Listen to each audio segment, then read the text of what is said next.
Hello my dear, super के class में आपका बहुत बहुत स्वागत है। तो आज हम लोगों का जो टॉपिक होगा वो होगा लघुत्तम समापवर्तक, यानी कि एलसीएम कैसे निकालना है।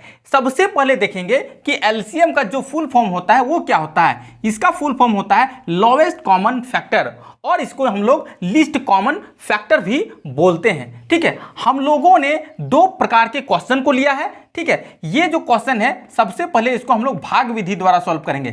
कैसे सॉल्व करेंगे? भाग विधि द्वारा। और ये जो क्वेश्चन है इसको हम लोग सॉल्व करेंगे अभाज्य गुणनखंड विधि के द्वारा। ठीक है ना, तो चलिए वन बाय वन क्वेश्चन को हम लोग सॉल्व करते हैं। ये मेरा गारंटी है कि इसके बाद आपको कहीं जाने की जरूरत नहीं है, माइंड में छाप दूंगा, माइंड में छाप दूंगा। ठीक है ना, चलो तो वीडियो को स्टार्ट करते हैं। सबसे पहला जो क्वेश्चन है, कभी भी हम लोग को भाग विधि के द्वारा एलसीएम ज्ञात करना है तो सारे नंबर को, सारे संख्या को एक साथ लिखना पड़ता है। ठीक है ना, जैसे 18 है, 12 है और 15 है, सारा नंबर को एक साथ लिख के ये होता है एलसीएम का साइन। कभी भी एलसीएम का साइन इस प्रकार से दिया जाता है। और हमको नियम बोलता है ना, जो इसका कॉन्सेप्ट बोलता है कि सर सबसे पहले हमको सबसे छोटा संख्या से इसको भाग देना पड़ता है। ठीक है, दूसरा नियम क्या बोलता है? दूसरा नियम बोलता है कि सर कम से कम, ठीक है, दो संख्या मेरा कटना चाहिए। जिस संख्या से हम लोग भाग दे रहे हैं तो कितना संख्या कटना चाहिए? दो संख्या से। यदि सबसे छोटा संख्या 2 का टेबल में 18 आता है, 12 आता है, इसका मतलब ये 2 से सर लगेगा, एलसीएम लगेगा। तो 2 से हम एलसीएम लगाएंगे तो 2 का टेबल में 18 9 बार में आएगा, 12 जो मेरा आएगा 6 बार में आएगा। और जो संख्या नहीं कटता है सर, आराम से और सीख लो, वही संख्या यहां उतर जाता है, नो डाउट्स एट ऑल। ठीक है, फिर हम देखेंगे कि सर 2 का टेबल में सिर्फ 6 कट रहा है और 9 और 15 नहीं कट रहा है। ऑन दैट कंडीशन हमको 2 का टेबल से नहीं लगाना है, इस बात को याद रख लो।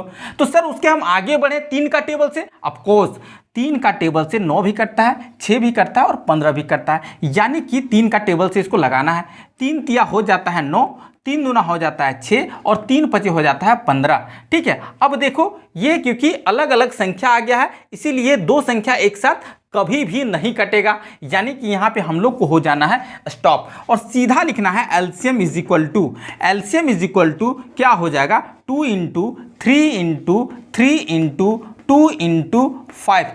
क्या किए? ये जो सारा संख्या है इसको गुणनखंड के रूप में लिख दिए, गुना के रूप में लिख दिए, और गुना करके जो मेरा आंसर आएगा वही मेरा एलसीएम होगा। यानी कि सर 2 तिया 6, 6 तिया 18, 18 दूना 36 और 36 पचे।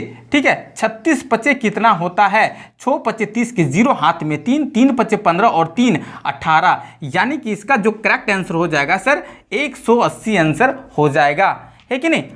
आई थिंक, आई होप आपको कहीं भी कोई दिक्कत नहीं हुआ होगा। आप सिर्फ कॉन्सेप्ट पे ध्यान दें। Is that clear? ना हम लोग सेकेंड क्वेश्चन में आते हैं। सेकेंड क्वेश्चन सर हम लोग अभाज्य गुणनखंड विधि से करेंगे। यदि आप चैनल में बिल्कुल नए हैं तो चैनल को सब्सक्राइब कर लें, और मेरा अभाज्य गुणनखंड का वीडियो का जो लिंक है डिस्क्रिप्शन में दिया गया है। एचसीएफ निकालने का जो विधि है वो 3 विधि होता है, उसका भी वीडियो डिस्क्रिप्शन में दिया गया है, वहां पे जाके आप देख सकते हैं। चलिए तो हम लोग यहां पे आते हैं। ठीक है, कभी भी अभाज्य गुणनखंड विधि से ये क्वेश्चन को सॉल्व करना है तो सबका जो गुणनखंड निकालना है अलग अलग निकालना है। यानी कि सर हम 12 का जो गुणनखंड होगा उसको अलग से निकालना है। और गुणनखंड निकालने का मेरा जो तरीका है क्या है? सबसे पहले छोटा संख्या से करेंगे, 2 छक 12, फिर 2 से कट रहा है तो फिर 2 से करेंगे, 2 तिया 6, और फिर ये 3 का टेबल में आता है एक बार में, है कि नहीं? और नियम बोलता है कि जब तक 1 नहीं आ जाता है तब तक हमको स्टॉप नहीं होना है। तो ये 12 का गुणनखंड हो गया, अभाज्य गुणनखंड हो गया। ठीक है ना, फिर हम 15 का निकालेंगे। 15 का देखेंगे तो ये 3 का पहाड़ा से लगता है 5 बार में, फिर 5 का पहाड़ा से लगता है 1 बार में, 1 आया हमको हो जाना है स्टॉप। फिर हम 21 का, सबका अलग अलग निकालना है, सबका गुणनखंड अलग अलग निकालना है अभाज्य गुणनखंड। ये 3 का टेबल में लगेगा 7 बार में, और ये 7 का टेबल में लगेगा 1 बार में, और जैसे ही 1 आया मेरा हो जाना है स्टॉप। ठीक है, अब हम लिखेंगे सर 12 का, है ना, अभाज्य गुणनखंड, 12 का अभाज्य गुणनखंड।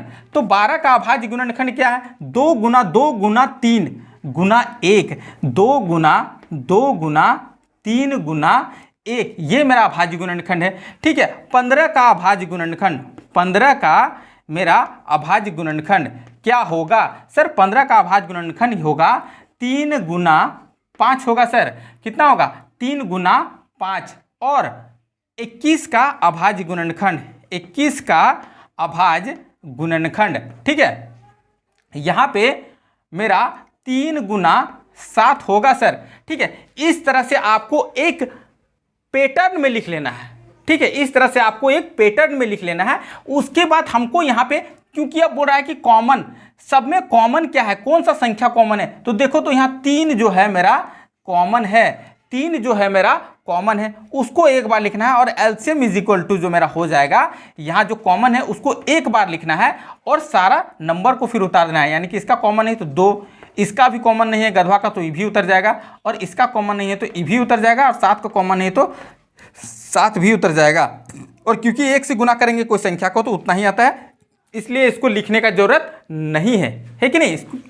अब यहाँ से गुना करेंगे, 3 दूना हो जाएगा 6, 6 दूना हो जाएगा 12, 12 पचे हो जाएगा 60, और 60 सती हो जाता है 420, है कि नहीं।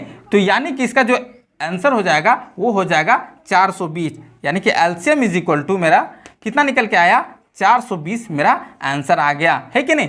तो ये मेरा कंडीशन है अभाज्य गुणनखंड विधि से एलसीएम निकालने का और भाग विधि से एलसीएम निकालने का, है कि नहीं।